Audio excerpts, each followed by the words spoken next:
Vamos continuar então. Eu vou tentar até o final da manhã vencer essa parte das origens da educação católica e também falar um pouco sobre o seu desenvolvimento ali dos principais educadores católicos do mundo antigo, do período antigo e depois do período medieval. Mas o fim assim, dos efeitos a gente vai falar na parte da tarde, não vou conseguir concluir. Então, se a gente pudesse fazer assim, um resumo, bem resumido, a parte, dos pilares da educação católica é a educação que é judaica, a educação do povo hebreu, que é, na verdade, o ensino espiritual, a educação espiritual. E agora a gente vai falar um pouquinho do legado grego. Os gregos, eles tiveram um papel muito importante na história da salvação, porque se não fosse os gregos, os apóstolos, eles não iriam conseguir ensinar o povo sobre as verdades de Cristo. Porque os gregos, eles tiveram uma percepção através da razão natural da presença divina, apesar de eles não saberem que era Deus e o que era, mas eles sabiam que tinha uma causa eficiente, ou um logos que eles chamavam, que conduzia o mundo, que ordenava o mundo. Eles percebiam que haviam ordens na natureza. Ao contemplar a natureza, ao contemplar a realidade, eles conseguiram ter essas percepções naturais. E através dessas percepções naturais, eles foram ensinando o povo grego, e o povo grego se tornou assim muito aberto intelectualmente a isso. E o Império Romano, ele só copiou os gregos, né? Copiou os gregos e deu nome latinos para aquilo que os gregos tinham dado nomes em grego. Mas eles mantiveram aquela cultura, a cultura helenística, a cultura grega, ela se espalhou pelo mundo da época. Tanto é que, por isso que os apóstolos evangelistas vão escrever em grego, porque o grego vai ser o inglês da época. Apesar dos romanos falarem latim, o grego era a língua do comércio, a língua que você queria se comunicar com outro povo. Então, o legado grego foi muito importante. E dentro da educação, essa educação ela começa com Tales de Mileto, ali por volta do ano 600 a.C. Tales de Mileto, ele era um filósofo, foi um filósofo, que foi estudar na escola dos sacerdotes egípcios. Uma escola que quem entrava nunca poderia sair. E que havia um ensino secreto apenas para os sacerdotes. E Tales de Mileto foi para lá, e eu não sei, uma história não sabe o motivo, mas ele conseguiu sair. E ele voltou para a Grécia, então, para ensinar as pessoas. E o que ele saiu de lá era ensinando que haviam regras, haviam teorias, haviam ordens na natureza que eram perceptíveis pela nossa inteligência. E que a nossa inteligência ela podia captar essas coisas que estão na realidade, através da matemática, através da filosofia. Então, ele percebe a ação do intelecto de uma maneira mais teórica e como isso poderia ser realizado, e começa a ensinar. Um dos seus grandes alunos foi Pitágoras. E Pitágoras, Tales de Mileto, ele ensinava as pessoas só na casa dele, assim. Ele voltou e começou a ensinar quem queria. E Tales de Mileto virava a noite, sem dormir, olhando as estrelas. Ficava o dia inteiro, a tarde inteira, olhando as árvores, para tentar avaliar essas ordens que tinham na natureza. Até que uma vez teve um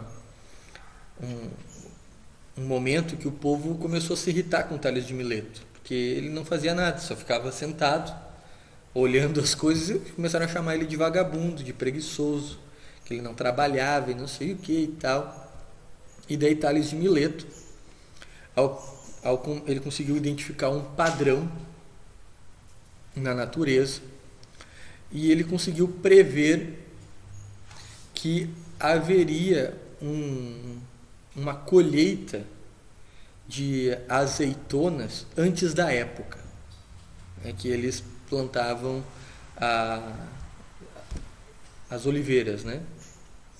Então dava a oliva, né? A azeitona é a oliva, e é para fazer azeite.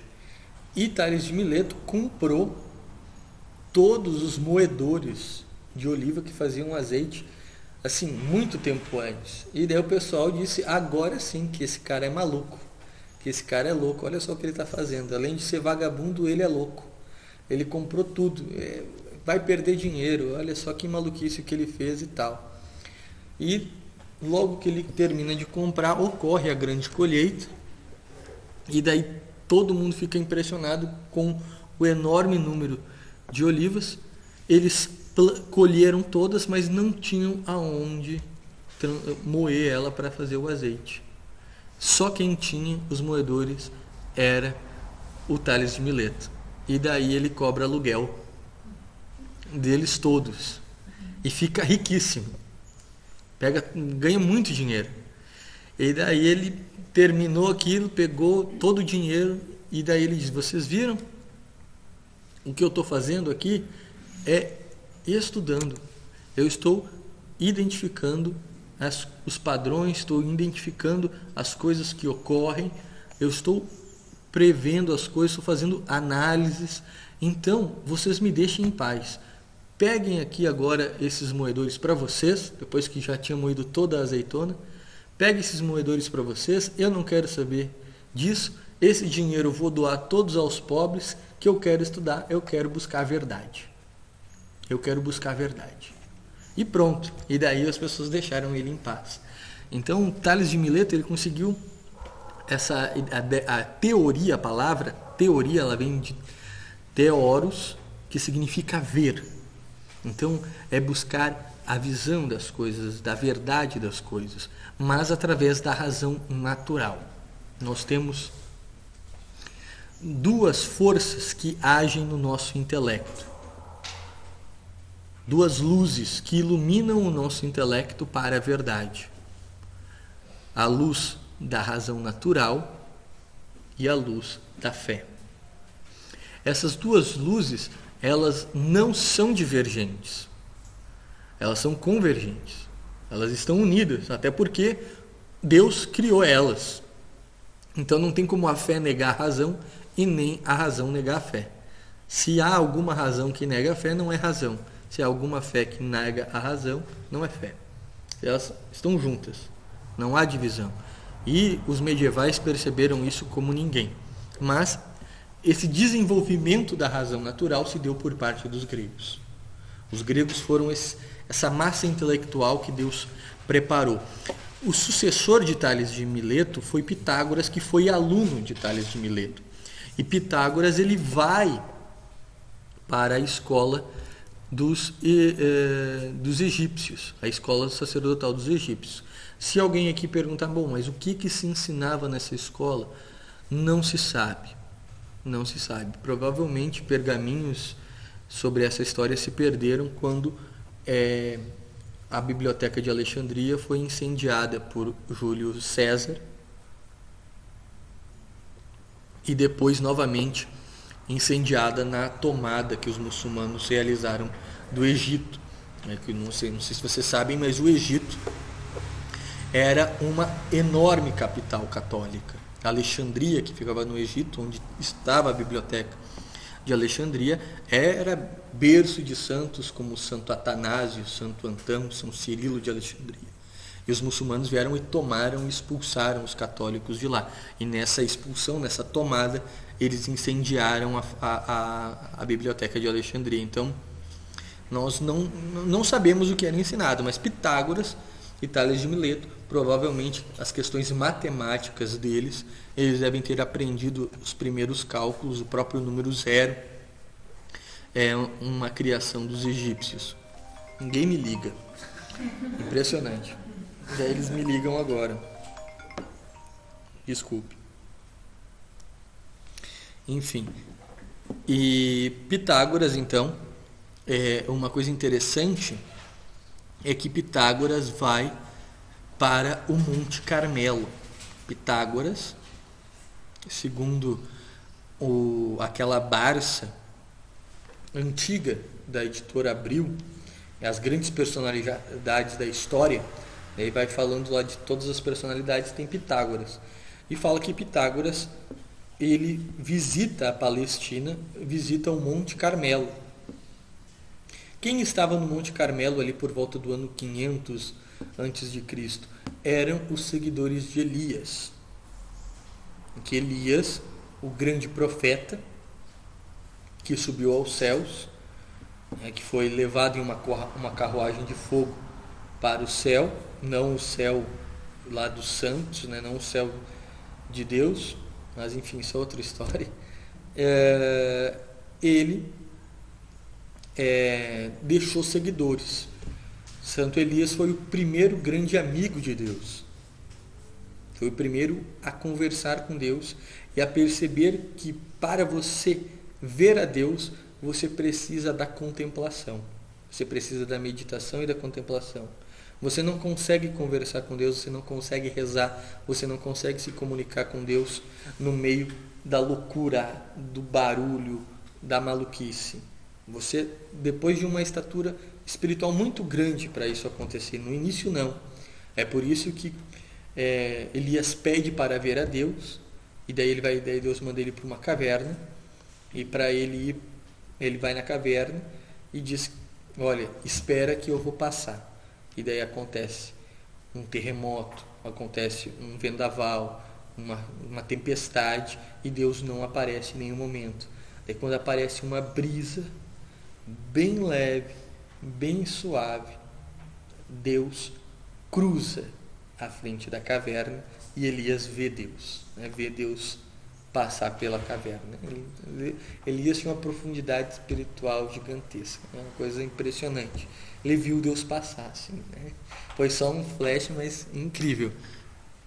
E ele então mostra que para ver a Deus você precisa ter uma sensibilidade mais apurada, porque foi na brisa mais leve, mais suave que Deus se apresentou.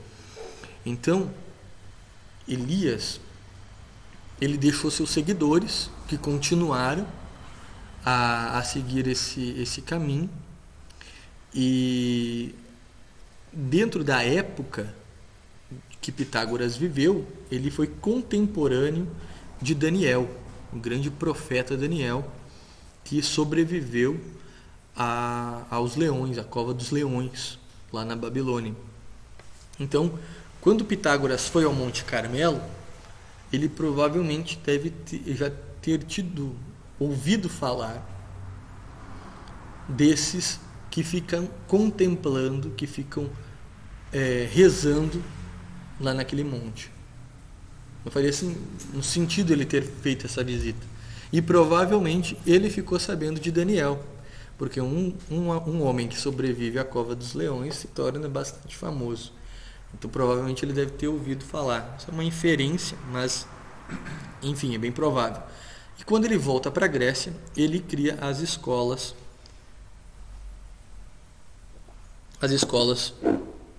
de Pitágoras, as escolas onde ele vai ensinar a contemplação. Ele vai ensinar aquilo que Tales de Mileto ensinou, mas de uma maneira mais profunda ainda, tentando identificar as verdades que existem na natureza. E dentro da natureza coloca toda a antropologia humana, e não é uma ciência natural apenas, ciências naturais. É uma busca filosófica mesmo pela verdade. De Tales de Mileto, então, um dos que estudou nessa grande escola foi Sócrates, ali por volta do ano 400 anos antes de Cristo.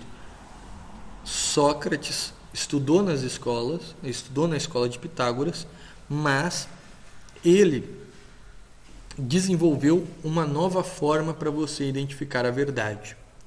Como? Você pegando uma ideia, uma tese, fazendo questionamentos a esta tese e buscando as respostas para cada um desses questionamentos. O sistema chamado dialético,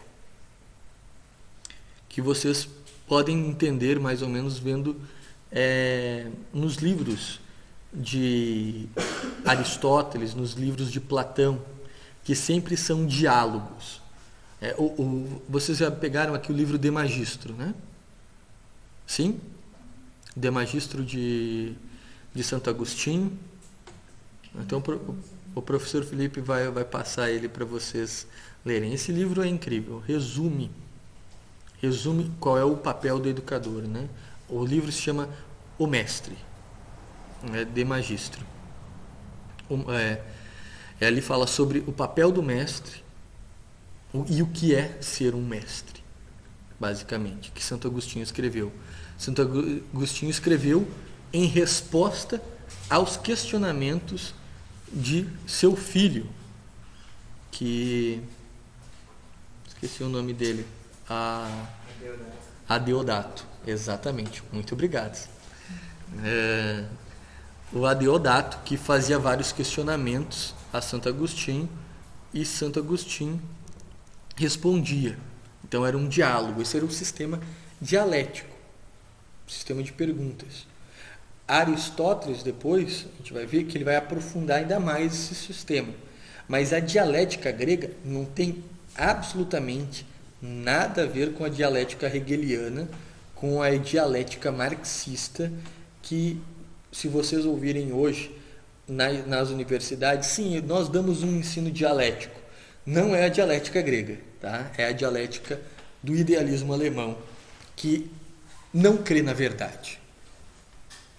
A dialética grega, ela quer buscar a verdade. A dialética alemã quer destruir a verdade. Quer mostrar que não existe verdade. Essa é a grande diferença. Assim, de maneira geral, das duas. Então, Sócrates, ele desenvolveu esse momento, essa pedagogia, e ele forma as escolas dele. As escolas específicas dele, saindo da linha da escola do Pitágoras. E o Sócrates, ele conseguiu perceber que havia na natureza humana leis naturais, daquilo que diferenciava a verdade da mentira, o belo do feio e o certo do errado, que ele conseguiu ter essa percepção, o princípio de que essa regra já está embutida naturalmente na natureza humana. O homem naturalmente sabe identificar o que é certo do que é errado. Ele começou a perceber isso. Platão, que foi aluno dele, ele vai aprofundar ainda mais isso e vai criar uma outra escola, que é a academia de Platão. E Platão vai aprofundar nesses princípios naturais, percebendo que para o homem perceber a verdade, ele precisava desenvolver virtudes. Que não há como ele encontrar a verdade se ele é uma pessoa cheia de vícios. Ou seja, que o ensino moral deve estar aliado ao ensino intelectual. Porque se você tem uma moralidade deturpada, aquilo que você fala também é besteira. É por isso que sempre antes da gente estudar a ideia de um educador, a gente precisa estudar a vida moral deste educador e qual é o fim que ele vê na educação. Qual é o fim da educação do Rousseau? Quem era Rousseau? Qual é a moralidade de Rousseau? Quando você identificar isso, você já pode ter certeza que o livro O Emílio é uma besteira. Da mesma forma com os outros pensadores. E quando você pega os santos, você percebe a diferença. Qual era a vida de um santo? Qual era a moralidade de um santo? E qual é o fim que o santo dá à educação? Que pega o exemplo de Dom Bosco, por exemplo, né? Que é o grande pai espiritual da comunidade, né? Dom Bosco, que é um santo educador. Veja só. Talvez quando vocês escolheram São Bosco, nem imaginavam que iriam abrir uma escola. A providência divina encaminha as coisas. Mas Dom Bosco é um homem de uma estatura espiritual gigantesca. Um homem que fez milagres enormes. Para vocês terem ideia, Santo Antônio se tornou santo súbito quando eles identificaram 50 milagres dele. 50 milagres. Dom Bosco, eles não contaram todos os milagres que ele fez. Eles pararam no 800. Pra vocês terem ideia. De multiplicação de Eucaristia a multiplicação de comida. Dom Bosco foi um santo milagreiro enorme, enorme. Eles pararam de contar. Chegou a 800, não é santo, chega. Não precisa mais, para que mais confirmação? Nem colocaram mais. E Dom Bosco, ele viveu em um contexto muito complicado. Porque Dom Bosco ele forma as escolas salesianas no momento que a Itália está se tornando um país. A Itália, ela era unificada. Não era unificada, ela era dividida em ducados. Ducado de Nápoles, os estados pontifícios, o ducado de Milão, de Veneza, o reino da Toscana, era dividido assim.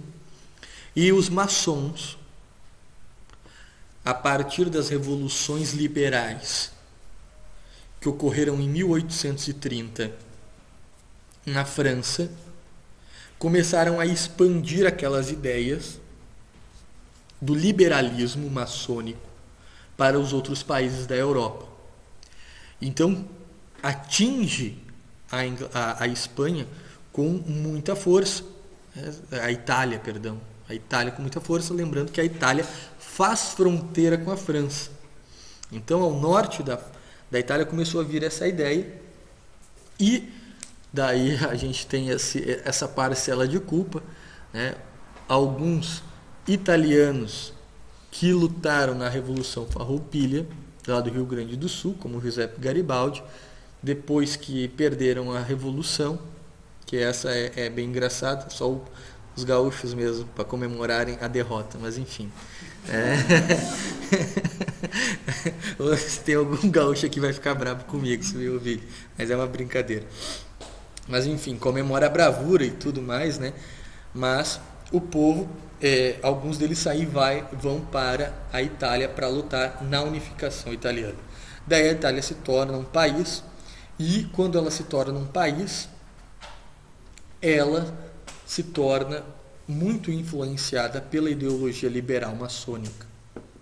E eles os liberais maçônicos, o Estado italiano começa a criar escolas, e nessas escolas eles falavam muito mal da igreja. E para tentar dizer que a Itália surgiu com eles. E Dom Bosco, então, ele forma as escolas salesianas para ajudar, claro, o índice de pobreza enorme, por causa que eram guerras, eram brigas entre ducados, invadem toda a Itália. Então Dom Bosco ele vai para ajudar essas crianças, mas principalmente para educá-las para a verdade e não deixar que a fé se perca. Então, um dos apostolados de Dom Bosco foi fazer meio que livro didático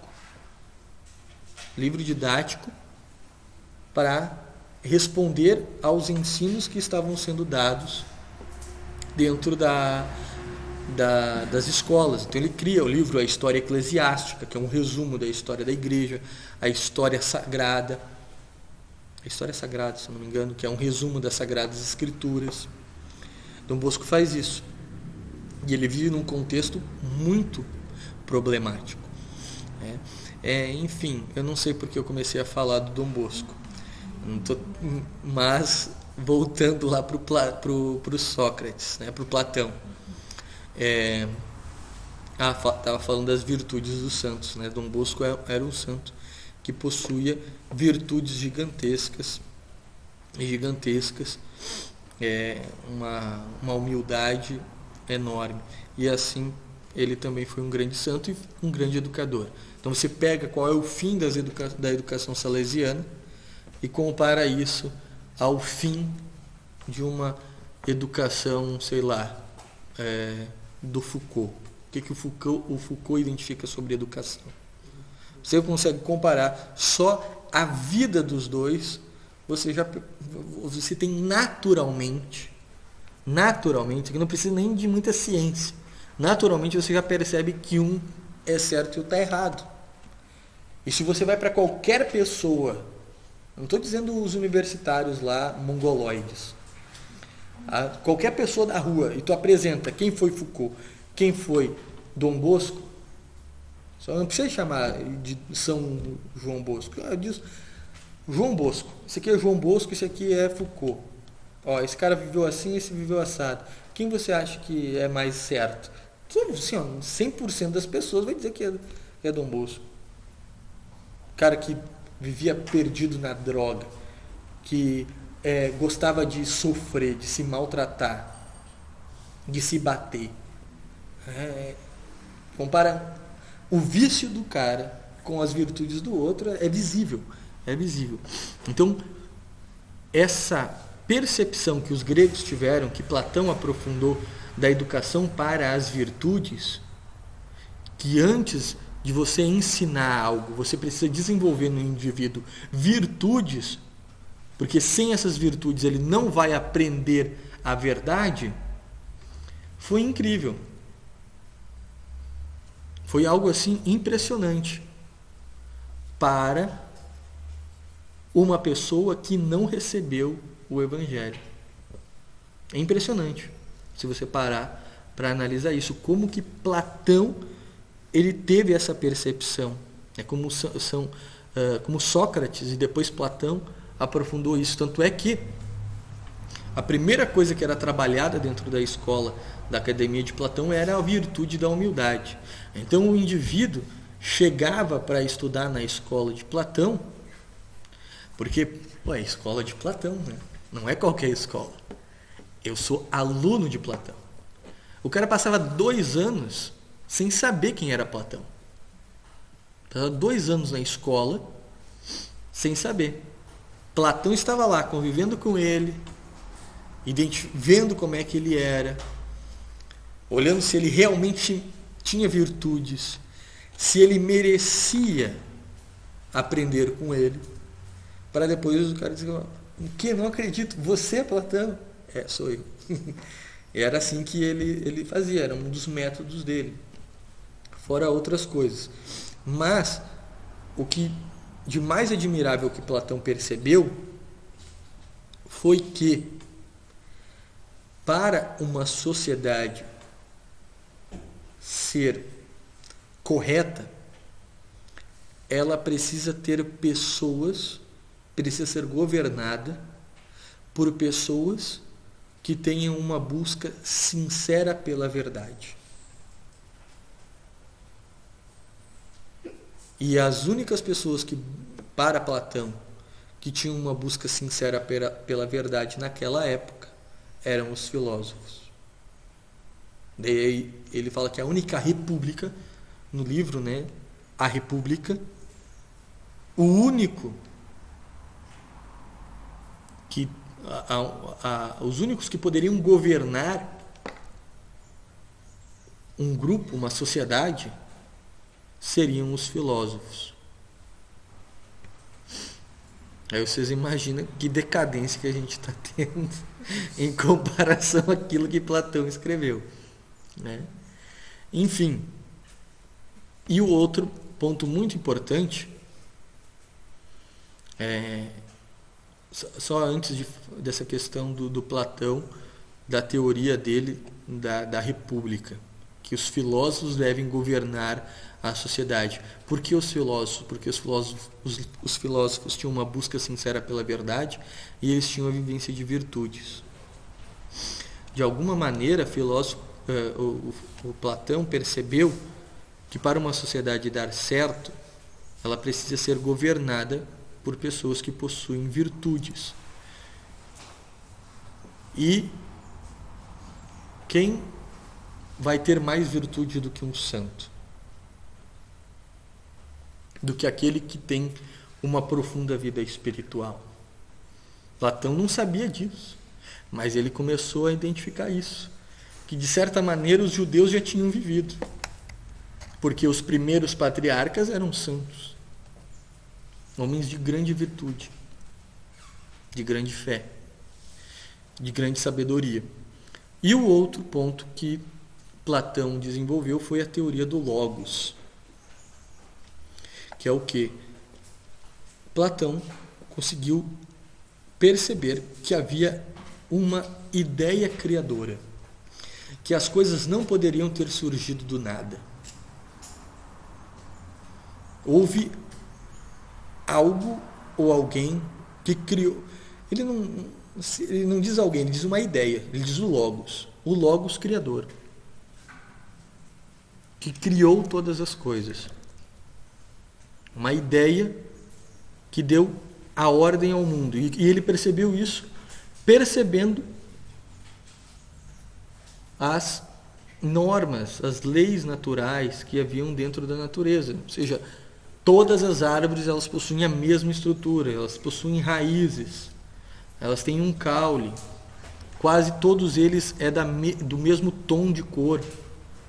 Diferem um pouquinho, mas são parecidos, as folhagens são as mesmas.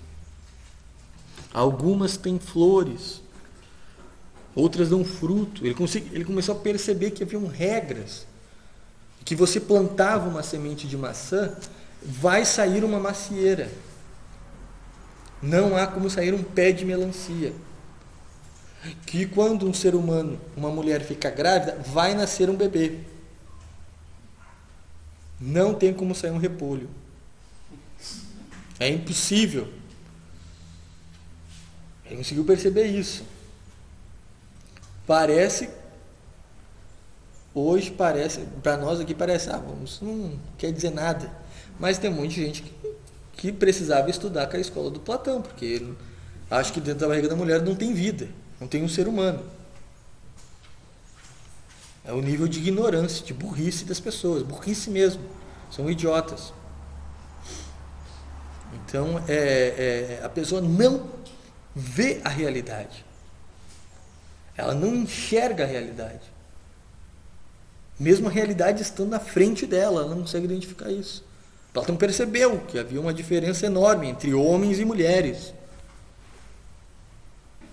uma diferença não em dignidade, mas uma diferença física, corporal, de alma, que há uma diferença, né? Enfim, então percebeu essa ideia criadora, esse Logos, que isso vai ser aprofundado depois por Aristóteles. Aristóteles, então, ele vai ser o grande pai da filosofia grega. Ele viveu ali por volta do ano 200 a.C., sem problema. aí por volta do ano 200 a.C. E Aristóteles ele aprofundou aquilo que havia. Ele foi até o máximo que a razão humana poderia chegar. Tanto é que Platão, o único que ele chamava de filósofo, nem Platão se chamava ele mesmo de filósofo, o único que Platão chamava de filósofo era Aristóteles. O filósofo era Aristóteles. E Aristóteles ele vai desenvolver teorias importantíssimas para o desenvolvimento do intelecto. Uma das teorias importantes que está propriamente descrita no De Magistro é a teoria do ser.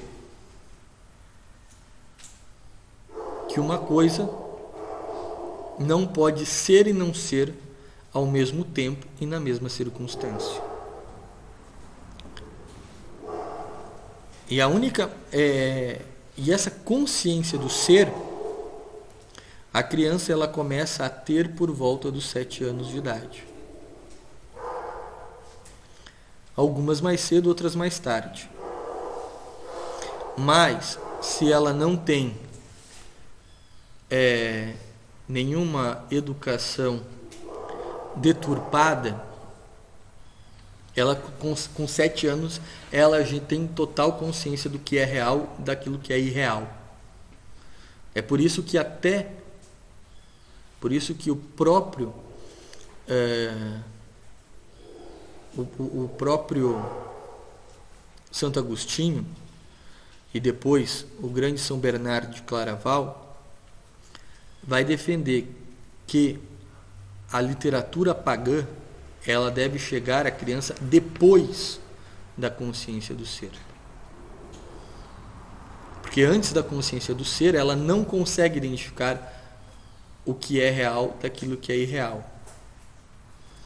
Então a criança ela não vai conseguir perceber a lei, a regra moral que está por detrás de uma fábula, por exemplo. O que é mais importante nesse período, então, você ensinar as Sagradas Escrituras. As histórias das Sagradas Escrituras, histórias de pessoas reais, que viveram problemas reais, que desenvolveram virtudes reais, que tiveram uma moralidade. Porque a criança precisa desenvolver a consciência do ser. Hoje, nós temos adultos que não desenvolveram a consciência do ser. Pessoas que vivem no mundo da fantasia, que não conseguem diferenciar o real do irreal. Nós temos juízes que não conseguem fazer isso. Nós temos advogados, nós temos médicos. Então, por isso que a educação ela é tão importante. Então a consciência do ser é o primeiro passo do desenvolvimento do intelecto, que o Aristóteles percebeu. É o princípio da não contradição. A consciência do ser e o princípio da não contradição. Uma coisa que não pode ser e não ser ao mesmo tempo e na mesma circunstância. Outra teoria que Aristóteles vai desenvolver, que vai ser um método, que vai ser a teoria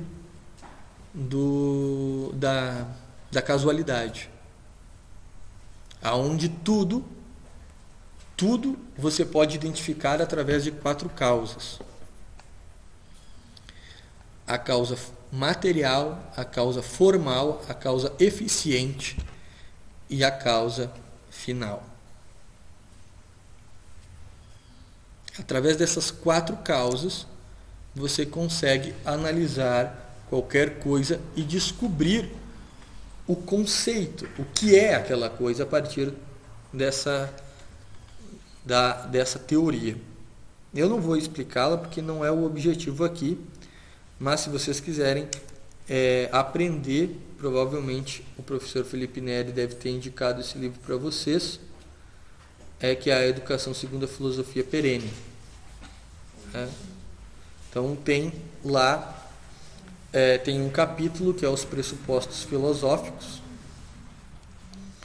e nos pressupostos filosóficos há um apêndice aonde tem uma explicação de cada uma das causas, bem exemplificadas, bastante interessante. Enfim, só que o mais interessante desta causa é que Aristóteles ele percebeu que as coisas elas não se alteram sozinhas. Por exemplo, uma semente ela não vai se tornar uma árvore, uma planta sozinha. Precisa de causas eficientes que transformem a potência em ato. Então, o ato da planta, a semente é uma planta em potência. Ela ainda não é uma planta, mas ela pode vir a ser. Dentro dela, já há ali a possibilidade de ser uma planta, mas ela ainda não é. Ela precisa de causas eficientes para isso. Então, ele percebeu isso, que há um movimento nas coisas. Só que ao fazer essa análise dos movimentos, ele percebeu que precisa-se ter um primeiro movimento, que deu origem a todas as coisas. Então, a causa eficiente não é apenas o movimento das coisas, mas o primeiro movimento que se deu. Em outras palavras, Aristóteles percebeu, da mesma forma que Platão, que para existir era necessário Deus. É o que ele chamou de causa eficiente. Aristóteles chama de causa eficiente, Platão chama de logos. São João, quando escreve seu Evangelho, no capítulo 1, ele diz ali, né? Então antes era a palavra, e a palavra se fez carne. O que é uma palavra? Por que está palavra? Porque era a palavra.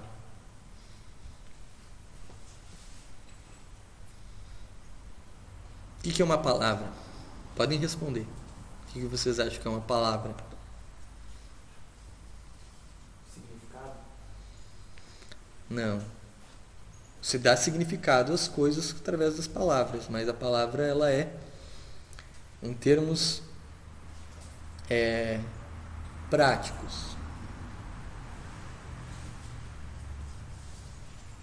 O que é uma palavra? Palavra, ela nada mais é do que uma ordem nos sons.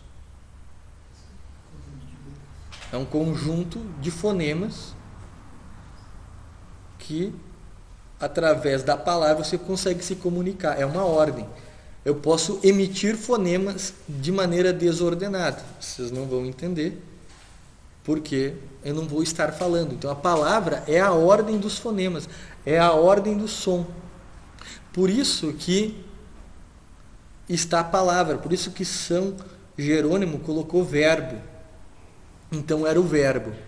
E o verbo se fez carne. Mas São João não escreveu em latim. São João escreveu em grego. E quando João escreveu em grego, ele colocou o quê? Ele colocou, então, era o Logos. E o Logos se fez carne. O conceito de Logos é um conceito platônico. É um conceito da filosofia grega. E São João pega um conceito da filosofia grega e aplica dentro do Evangelho. Isso é incrível. Então, era o Logos.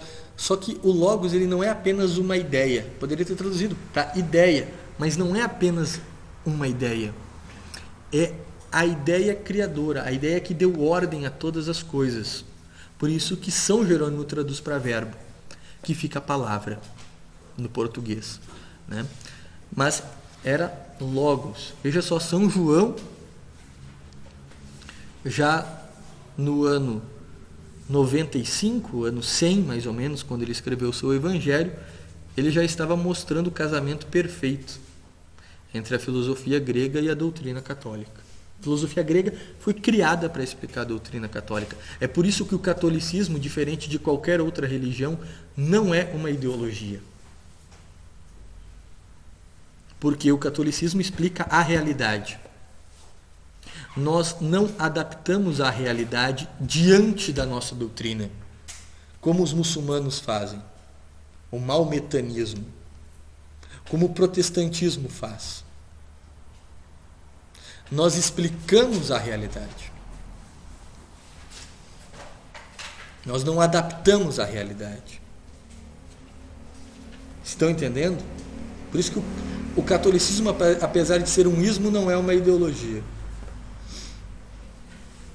Já as outras religiões são ideologias religiosas. Você tem ideologias políticas, ideologias econômicas, e você tem ideologias religiosas. O islamismo é uma ideologia religiosa. O protestantismo, que é uma maneira que nós poderíamos dizer maometânea de ler as Sagradas Escrituras, também acaba se tornando uma ideologia.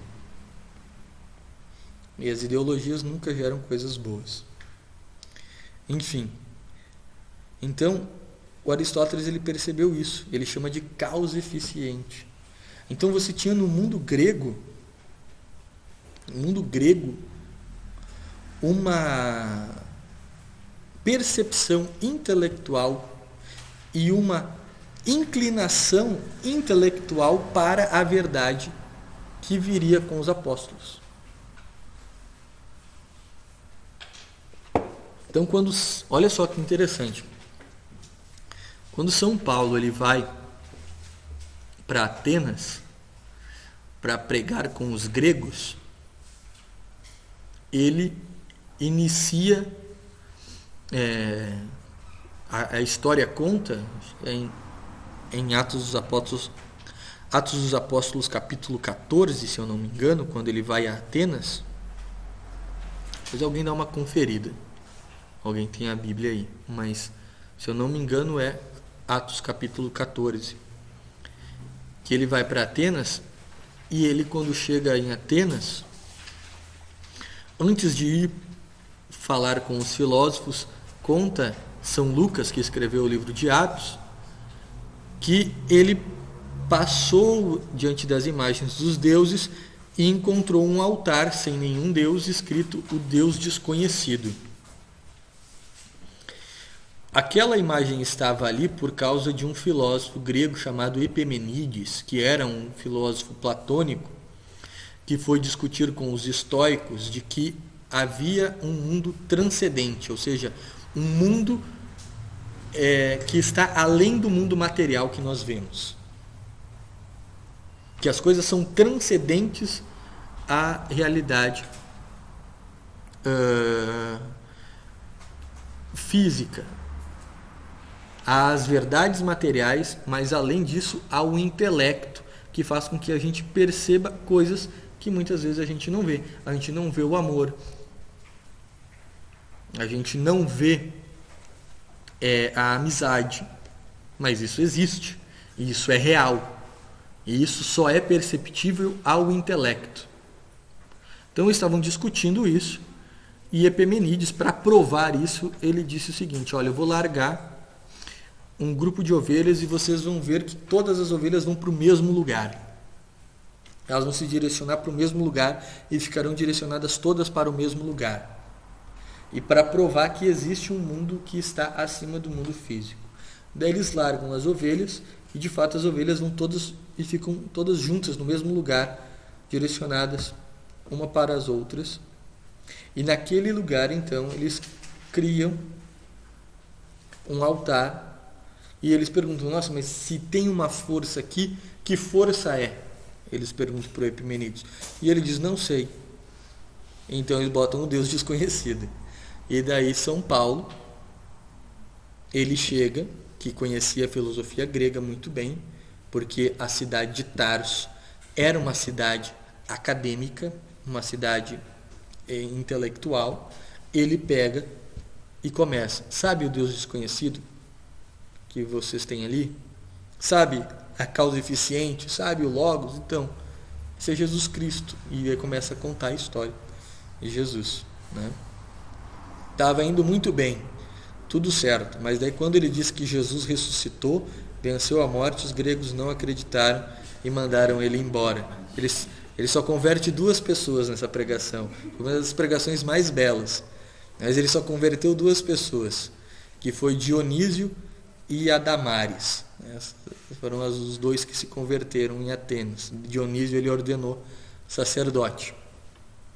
Enfim, outro ponto muito importante de Aristóteles foi o legado que ele deixou, porque Aristóteles ele teve um aluno que foi Alexandre Magno, um grande Alexandre Magno.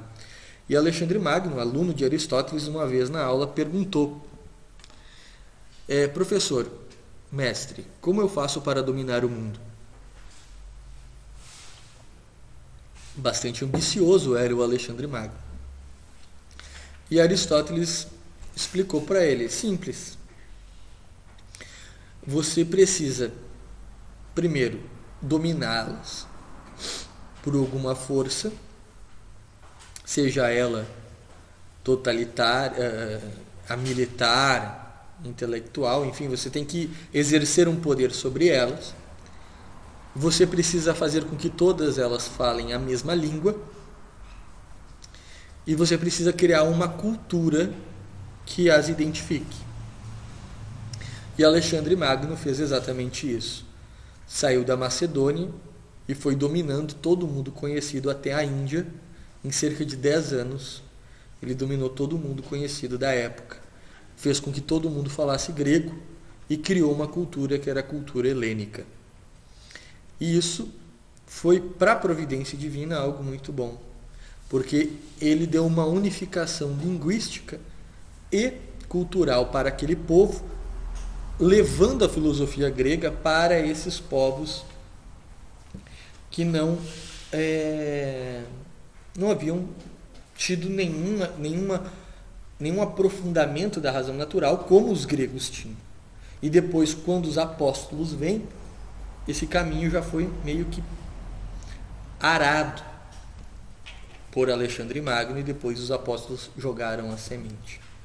E daí deu os frutos. Isso é muito interessante. Então esse foi o legado grego. O legado grego para a educação grega, que é o que a igreja vai pegar, é essa percepção da razão natural. É mostrar que através da razão natural, ou através do intelecto, a gente consegue perceber essas verdades. Então eles vão unir a visão espiritual que existia na educação judaica, hebreia, e eles vão unir a educação intelectual dos gregos. É por isso que a educação católica é perfeita. Mas ainda tem o legado romano. E o que o legado romano deixou? Em suma, Roma copia os gregos. Os romanos, inclusive os deuses romanos, são os deuses gregos com outro nome. Então, Júpiter é Zeus, Vênus é Afrodite, Netuno é Poseidon. Enfim, os romanos eles não tinham muita criatividade. Eles gostavam de dominar tudo. Essa era a vontade deles. Dominar tudo que era visto por eles. Então os romanos dominaram todo mundo conhecido da época. Criaram estradas, criaram pontes, criaram rotas marítimas, expandiram ainda mais a filosofia grega, porque eles admiravam muito os gregos, porque os gregos eram inteligentes demais. Eles diziam: nossos gregos são fenomenais, temos que pegar isso deles. Só que 2 coisas foram muito boas que os romanos fizeram. A primeira foi o aprofundamento da retórica. Os romanos davam muito valor para a educação sofista, porque eles gostavam mesmo da arte do falar e do direito e da gramática. E através da escola dos sofistas, todos os primeiros padres até o século IV, eles estudaram, tiveram o seu ensino básico dentro dessas escolas romanas. Então eles desenvolveram um ensino gramatical e retórico muito elevado. É por isso que as pregações e os sermões dos primeiros padres são incríveis. São incríveis. Porque eles vão até a raiz de todas as coisas. Você pega os sermões de São Leão Magno, Papa, sobre o Natal. Aquilo é impressionante. Você pega os sermões de Santo Agostinho sobre as 7 bem-aventuranças, sobre o Sermão da Montanha. Deu um livro inteiro só dessa passagem. Então, os santos padres, os bispos, eles tinham uma educação e uma formação nesse ponto muito boa. Então, eles eram excelentes pregadores. É por isso que surge assim, tipo São João Crisóstomo. Crisóstomo, que em grego significa boca de ouro. Não tinha quem não se convertesse à fala daquele cara, porque além de todo o ensino espiritual, de toda a verdade, ele sabia muito bem usar as palavras da maneira correta. Então, esse foi um dos pontos que os romanos deixaram. E isso porque a igreja, no início, ela não se preocupou muito em formar escolas católicas. Até porque ela estava perdendo a cabeça, literalmente. Então, até o ano 313, os católicos estavam sendo perseguidos. Então, não tinha como formar uma escola católica. Era só a escola para ser mártir. Então, depois que termina as perseguições, então até o século IV, não teve... Eles estudaram todos eles dentro das próprias escolas romanas. As famílias católicas botavam seus filhos nas escolas romanas. Alguns não colocavam, outros sim. Então, muitos deles acabaram recebendo esse legado grego, dessa pregação. Mas o mais importante mesmo foi a maneira de organização que os romanos tinham. Os romanos, como eles eram uma nação mundial, universal, eles tinham uma maneira de organização muito boa. Então a igreja vai pegar isso, porque a igreja ela é universal, ela é católica, ela é mundial, ela é maior do que o Império Romano. É ela que vai ser o resultado da promessa de Abraão. É a igreja católica que Deus prometeu a Abraão. Os filhos incontáveis, como as estrelas de Abraão, é a igreja católica. Então, a igreja copia esse modelo de formação, de organização, de diocese, de paróquia, enfim. E também dentro da área da educação. Vamos dizer assim, infantil, a educação mais juvenil, as academias, né, as ordens. Mas isso a igreja vai aplicar de maneira mais clara quando o Império Romano cai, de fato. Então esse é o legado que os romanos deixam. Não é uma questão muito intelectual, é mais sobre como se organizar e como transmitir aquilo. Como transmitir aquele ensino intelectual e aquele ensino espiritual e como se organizar. É isso que os romanos deixam, é isso que forma a educação católica, é isso são essas 3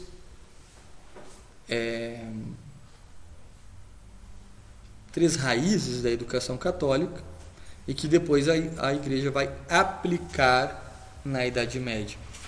Daí na parte da tarde a gente vai falar um pouco dessa aplicação e quais foram os efeitos desta aplicação.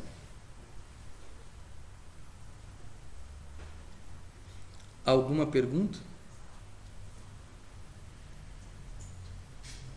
A tríade lá, os Sócrates, Platão e Aristóteles, eles chegaram a conhecer o Antigo Testamento? Eu acredito que não. Eles viveram muito localmente. Não pode ser que pode ser que eles tiveram, depois da diáspora, tiveram contato com algum judeu, né, que falou do Antigo Testamento para eles, mas eles ficaram na Grécia. O contato deles, se teve algum contato, foi muito superficial. Então eles não tiveram assim essa sintonia. Agora São Tomás de Aquino, quando comenta os escritos de Aristóteles, principalmente os escritos metafísicos de Aristóteles, ele diz que assim não tem como Aristóteles não ter sido conduzido pelo Espírito Santo. São Tomás diz isso. Para transformar a filosofia.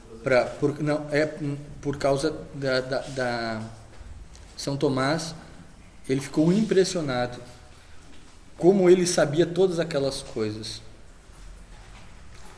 sem ter recebido um ensino doutrinal católico, né? É incrível. Então, está nos comentários de São Tomás a metafísica de Aristóteles. Uma coisa interessante que eu lembrei agora. Essa maneira de organização que o Império Romano deixou foi muito importante para criar a cristandade. Você pode perceber que a região que o Império Romano não dominou foram as regiões que mais deram problema para a Igreja, porque eles não tinham uma visão muito hierárquica de poder. Então você pode ver que o protestantismo ele cresce realmente nos lugares onde não existiu o Império Romano, que foi no norte da Alemanha, né, a região mais ao fundo da Europa, mais ao norte da Europa, e nos países nórdicos e na Inglaterra, que o Império Romano nunca conseguiu dominar toda a Inglaterra, toda a ilha da Inglaterra lá, né, da Grã-Bretanha, daquela parte da Grã-Bretanha. Eles dominavam sempre a metade mais ao sul, e ao norte eles nunca conseguiam chegar por causa dos Alpes, e eles nunca quiseram, e eles nunca foram para o Oriente também. A Índia ficava muito distante para manter. Então eles viram que o Alexandre Magno foi até lá e não conseguiu manter, não precisamos ir até lá. E por conta disso, esses lugares eles tiveram um maior número de dificuldade para serem evangelizados. O Sacro Império Romano Germânico sempre deu muito problema para a Igreja. Os reis não conseguiam identificar o poder imperial que o Papa também tinha. Que o Papa não era apenas um líder espiritual, mas tinha um poder de governo. Hoje não tem mais. Desde o último Papa com poder de governo foi Pio IX. Depois os papas começaram a ter apenas um poder diplomático. Mas naquele tempo tinha, porque o Papa ele era também um governante, o governador dos estados pontifícios. E a gente percebe como o Império Romano foi importante para essa edificação da Igreja na história. A gente olhar para como o mundo foi preparado para a chegada do Messias, que não foi por acaso. Da mesma forma, às vezes, dizem, por que Jesus não volta hoje? Porque o mundo não está preparado para ele. O mundo precisa estar preparado.